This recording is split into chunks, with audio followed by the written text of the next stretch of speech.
ঘটনাটা হচ্ছে অনুব্রত মণ্ডল একটা বিশেষ, যেটা জানা গিয়েছে, দেউপা পাঁচামির একটি বিশেষ মিটিংয়ের জন্য তিনি আজকের ওই মিটিংয়ে থাকতে পারেননি। অন্য সদস্যরা আছেন সবাই, এবং বীরভূম মমতা বন্দ্যোপাধ্যায়ের নির্ধারিত পথে এবং তার নির্দেশে সবাই একসঙ্গে মিলেই কাজ করবে এবং সংগঠনও দেখবে।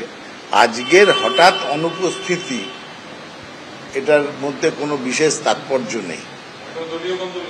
না না, একদমই নেই, সবাই একসঙ্গে। অনুব্রত মণ্ডলের যেটা জেলা অফিস, সেখানেই মিটিং হচ্ছে, অন্যরা আছেন। অনুব্রতবাবু, আমরা যা খবর পেয়েছি, উনিও বলেছেন একটা বিশেষ মিটিংয়ের জন্য থাকতে পারে। তৃণমূল কংগ্রেস আসলে যে একটা প্রাইভেট লিমিটেড কোম্পানি, এবং বাকি যারাই নিচে কাজ করে তারা সবাই হচ্ছে কোম্পানির চেয়ারম্যান এবং ম্যানেজিং ডিরেক্টরের চাকর বাকর।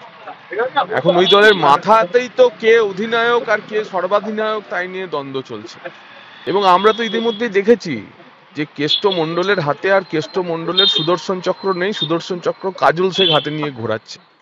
তো বোঝাই যাচ্ছে যে শাসক দল, একটি শাসক দল গত 2.5 বছরে একটা জেলা সভাপতি ঠিক করতে পারেনি, জেলার রাস কার হাতে থাকবে তা ঠিক করতে পারেনি।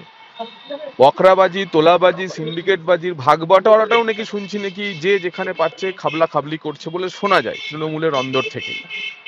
এবং তারই প্রভাব এদের কোনো কোর কমিটি, এদের কোরত্বই নেই, তো কোর কমিটি কি হবে? তো যার ফলে বীরভূমের রাজনীতিতেও ধীরে ধীরে তৃণমূল কংগ্রেস অপ্রাসঙ্গিক হয়ে যাচ্ছে, সেটা 26-এর নির্বাচনে আপনারা বুঝতে পারবেন। গত 27শে ফেব্রুয়ারি মমতা বন্দ্যোপাধ্যায় নেতাজি ইন্ডোর থেকে এই বার্তা দিয়েছিলেন, এবং বীরভূম নেতৃত্বের প্রতি তার বার্তা ছিল যে নিজেদের মধ্যে যাবতীয় দ্বন্দ্ব সংঘাত মিটিয়ে নিতে হবে। কিন্তু তারপরেও দেখা যাচ্ছে যে যেখানে অনুব্রত মণ্ডল এবং কাজল শেখের সংঘাত কিন্তু অব্যাহত। নেত্রীর কড়া নির্দেশের পরেও কেষ্ট কাজল সংঘাত প্রকাশ্যে চলে এলো।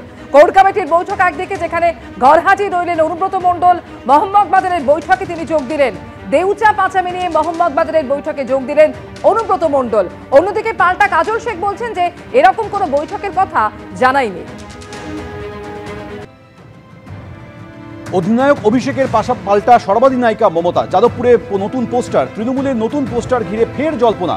অভিষেকের ছবি দেওয়া পোস্টারের পর যাদবপুরে মমতার ছবি দেওয়া হোর্ডিং, হলুদ রঙের নতুন হোর্ডিংয়ে লেখা রয়েছে সর্বাধিনায়িকা জয় হে। যাদবপুর বাঘাযতীন থেকে সুলেখা মোড় পর্যন্ত লাগানো হয়েছে নতুন এই হোর্ডিং। সোশ্যাল মিডিয়া প্ল্যাটফর্মেও সর্বাধিনায়িকা মমতা।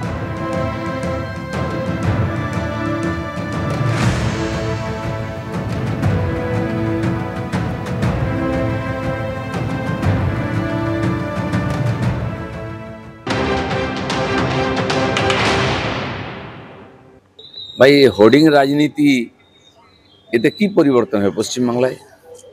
যার পয়সা আছে 4টে হোর্ডিং লাগিয়ে দেয়, যাকে কেউ চেনে না, যে জীবনে রাজনীতি করেনি, যে সমাজের জন্য কিছু করেনি, তারও বড় বড় হোর্ডিং আমরা দেখি। হোর্ডিং দিয়ে কিছু হবে না। যদি যাদবপুরের পরিবর্তন করার দরকার আছে গিয়ে করো, শিক্ষার পরিবেশ তৈরি করো, সে দম নেই।